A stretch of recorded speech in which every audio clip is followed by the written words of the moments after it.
Yes, magpinsan po ba si Congressman ko ngayon tsaka si Zaldi ko? Ano po yun? Gusto ko lang Chair, I can malaman. answer. Are they relatives? Please answer, Congresswoman Rene. I have no familiar relation po to Zaldico or to Representative Zaldico or any of their relatives po. Thank you, Madam Chair. Ito na nga, Vice President Sara Duterte diskumpyado kay Renico dahil sa magkapilyedo sila ni Saldico. Pero bago ang lahat, maaari kayong mag-subscribe para maging updated sa mga issue at bagong mga balita. Napatanong nga ang Vice Presidente kay Congresswoman Renico kung magkamag-anak nga ba sila ni Saldico dahil sa walang tiwala ng Vice Presidente sa mga ko. Narito ang buong detalye. Next, from the Minority Leader, Congresswoman Renico. Please go ahead. Good morning to the Vice President. Good morning to my colleagues. I'd like to take off po sa questioning na ni Representative Tino.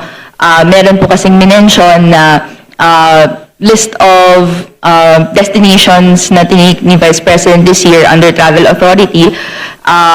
But we like to take note na in a press conference of the Office of the Vice President, meron pong security and staff na kasama si Vice President.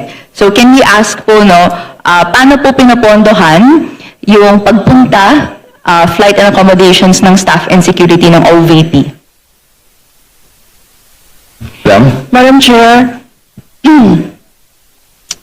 may I be allowed to ask a question?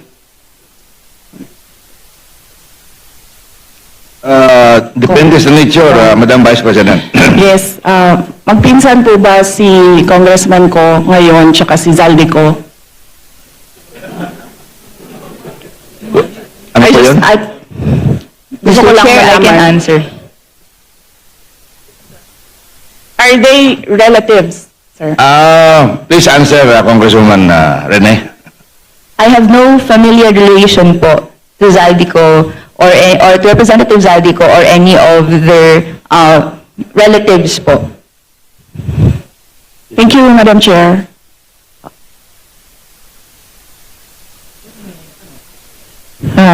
Let me just look for Please go ahead, ma'am. Look for the slide, sir.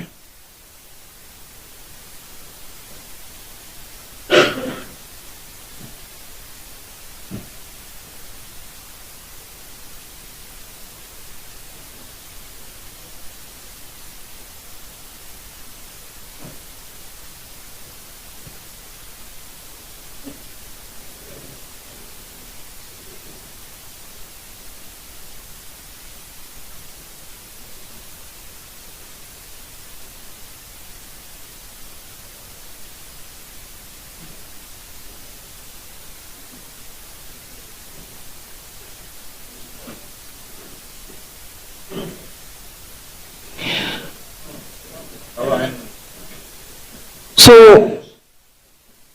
Madam Madam Vice Chair. President, please go ahead. Yes. So, we are talking about international travels now as of July 31. So, for two travels in Southeast Asia, for the security, it's 474,646.93 pesos. And for the OVP personnel, these are for two trips, 463,733.6 for a total of 938,379.99. For one trip to Australia, for the security, it's 438,383.26. And for the OVP personnel, it's 206,988 for a total of 645,371. For the Middle East and Europe, 3 trips. The total is, for the security, is 2,922,869.98. And then for the OVP personnel, that's 329.47 for a total of 4,748,199.45. For 3 trips in East Asia, the security budget was 1,141,937, and for the OVP personnel, 0, because they did not join these trips. And the total is 1,141,937. The total for 9 trips for both the security and OVP personnel is 7,473,887.70. Thank you, Madam Vice President. Congresswoman Ko. Mr. Chair, may we request a detailed copy of the report that the Vice President gave in relation po sa spending po ng security and staff for foreign trips abroad. We will request the Office of the Vice President to supply the committee with such record. Thank you, Madam. Yes, sir. Mr. Chair, I'd like to ask another follow-up question. Ilan po yung staff and security na dala po ng Office of the Vice President in these trips na funded po, na of this breakdown ng fund na binigay?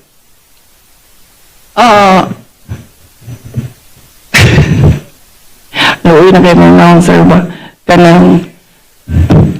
Madam Chair, for the security, I understand they recommend, the Armed Forces of the Philippines recommend 3 to 4 security personnel, but the Office of the Vice President only approves 2 security personnel.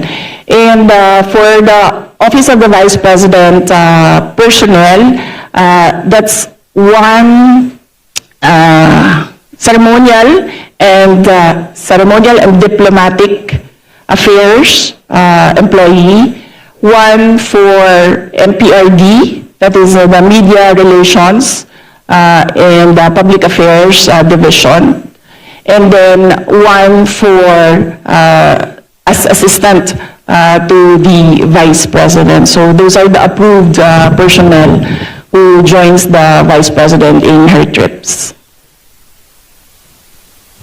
So, to clarify, Mr. Chair, these personnel in total ay sinagot ng OVP fund of totaling 7.4 million pesos sa ating mga foreign trips. Madam Chair, not all foreign trips, as I mentioned.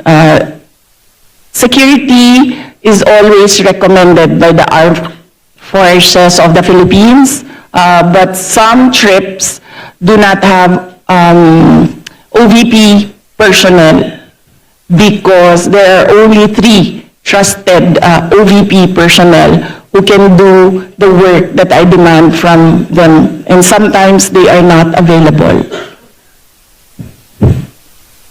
Okay. Congresswoman Ko.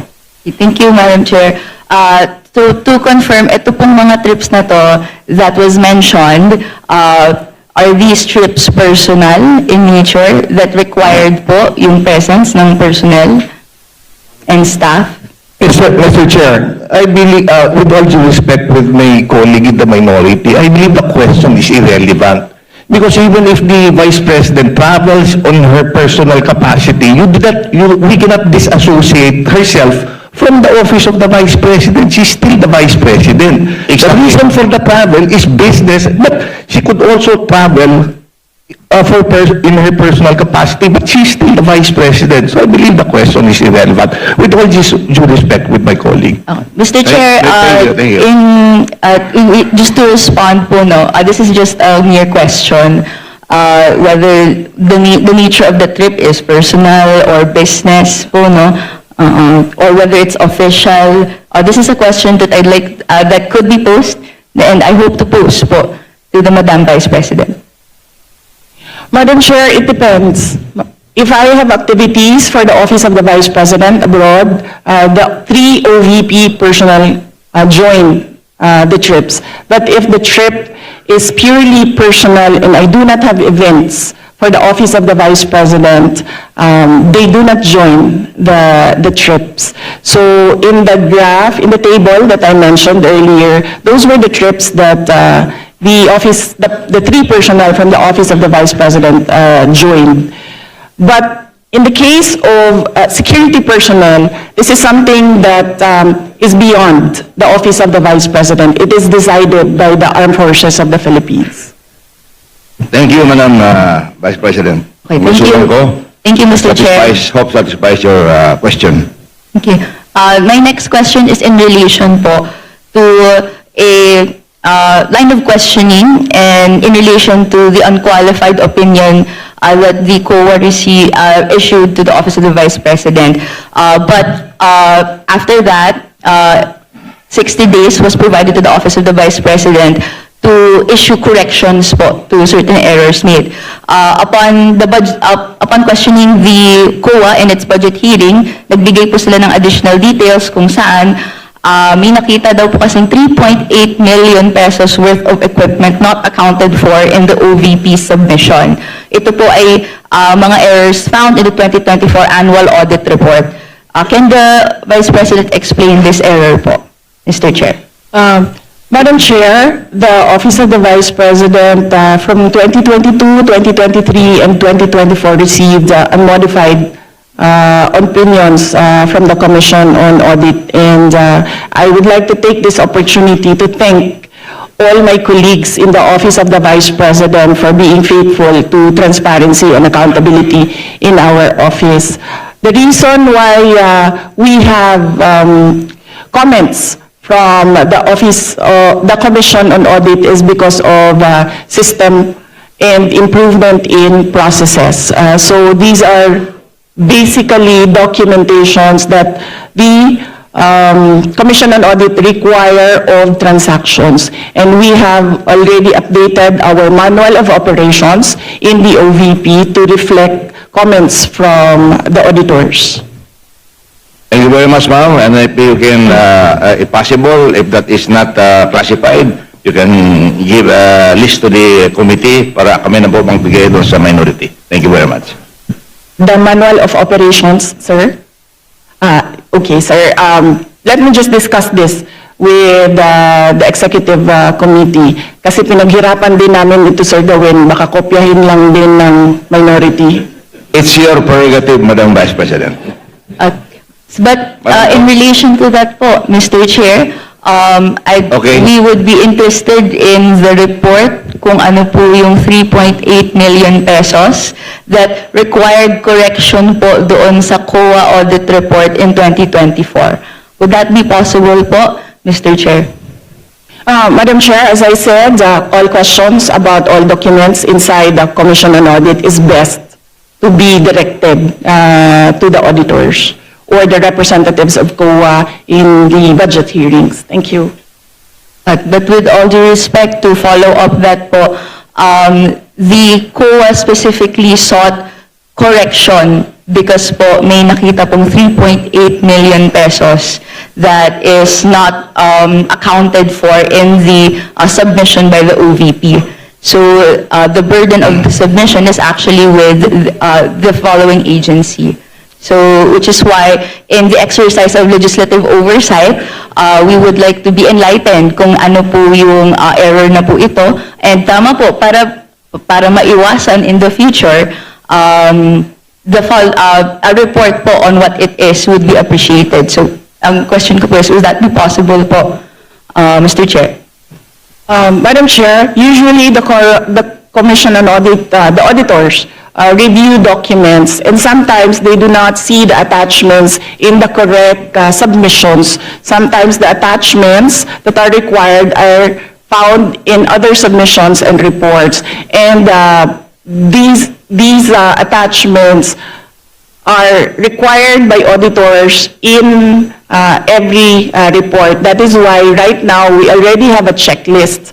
If this is the process, if this is the project, there is a checklist on the attachments because auditors review the documents and the auditors require the attachment of documents, and sometimes these documents are not attached to a specific report. So what we did, Madam Chair, is create a checklist and to improve the system. The personnel from the Office of the Vice President go through the checklist before they submit. Okay. Anything else, Congresswoman ko? Just to clarify, therefore, dahil po naibigay yung explanation na yon, is the Office of the Vice President explaining that this is the explanation for that 3.8 million necessity for correction? This is the explanation why we have an unmodified opinion. Wala po silang nakitang nawawala. Nawawala po yung papel dahil naka-attach siya sa ibang document. At ang gusto ng COA ay specific yung mga dokumento na ina-attach per submission. In the interest of time, ako na lang mag-volunteer niyan na Congresswoman ko. Hingin ko sa COA yung detalyan ng 3.8 kung gusto mo. I promise to give it to you in the least possible time. Thank you very much. Thank you very much for that response.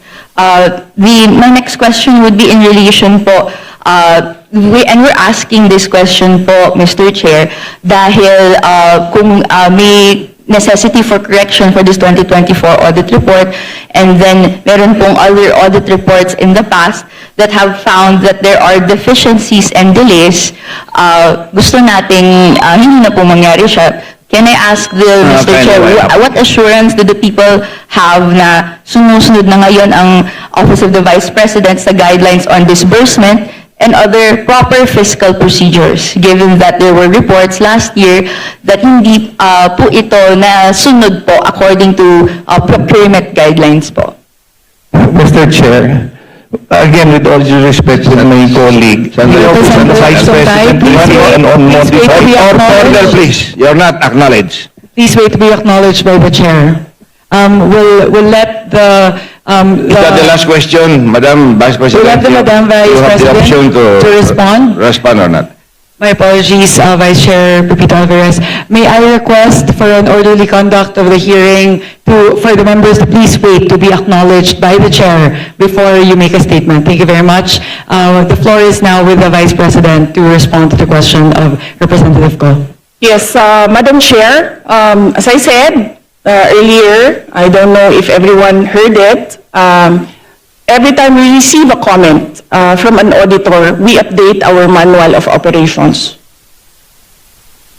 In order no missing items would be in the next expenditure program. Is that correct? Yes, sir. Thank you very much. Congresswoman ko, that winds up your Thank you questioning. for that response, Mr. Chair.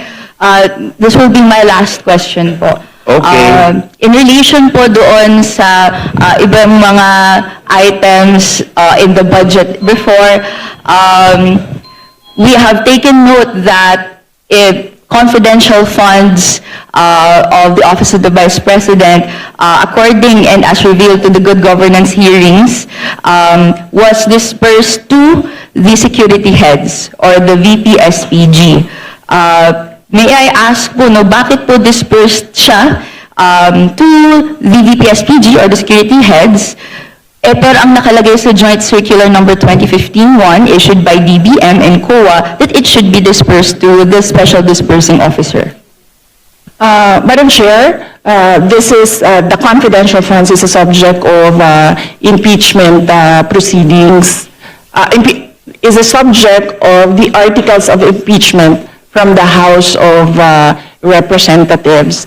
And I would not like to discuss the defense strategy, particularly because the prosecutors will come from the House of Representatives. Okay, Mr. Chair, my final question. Ito na I'm po sorry. yung last one. I'm sorry. Hindi na po siya That's part the of last question. individual- Madam Yes, Chair, I'm po, sorry. Mr. Chair. I'm sorry, that's the last question. Madam Chair, may I be recognized? Yes, Senior Deputy Minority Leader. I move that we terminate the budget hearing on the proposed budget. Second. Second the motion. Budget hearing for the office of the Vice President is hereby terminated. Thank you very much. Thank you very much to Her Excellency, the Vice President, Sara Zimmerman Duterte, and to all the members of the Committee on Appropriations for today's hearing. Thank you very much po, Madam Vice President. May I solicit another motion from the body? Madam Chair, I move to suspend the hearing until 1:30 p.m. Second the motion, To Madam give Chair. way to the hearing of the Department of National Defense at 1:30 p.m., the budget hearing is hereby suspended.